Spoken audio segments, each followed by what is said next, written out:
हजारो सर्वधर्मीय नागरिकांच्या उपस्थितीत 46 जोडपींचा निकाह. दिग्रस येथे मुस्लिम गवळी समाज सामूहिक विवाह मेळावा संपन्न. दिग्रस येथे मुस्लिम गवळी समाज सामूहिक विवाह मेळाव्यात दिनांक 28 एप्रिल 2024 रोजी सकाळी 10 वाजता तब्बल 46 जोडपींचा विवाहाच्या पवित्र सूत्रात बंधले. यावेळी विदर्भासह राज्यातील अनेक ठिकाणचे समाजबांधव, सर्वधर्मीय राजकीय पुढारी, सामाजिक कार्यकर्ते हजारोच्या संख्येने उपस्थित होते. मागील 19 वर्षापासून अविरतपणे सामूहिक विवाह मेळाव्याचे आयोजन करण्यात येत आहे.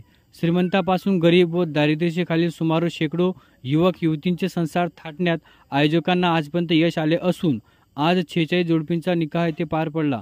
देशाच्या एकते व अखंडतेसाठी यावेळी सामूहिक प्रार्थना करण्यात आली. विदर्भासह महाराष्ट्रातील विविध ठिकाणचे वधू वर व गवळी समाज बांधवांनी प्रचंड गर्दी यावेळी केली होती. दिग्रस येथे मुस्लिम गवळी बिरादरीच्या सर्व पदाधिकारी, कार्यकर्ते व समाज बांधवांनी सदर सामूहिक विवाह मेळाव्याच्या यशस्वीतेसाठी पुढाकार घेतला होता. 7 TV न्यूज यवतमाळ.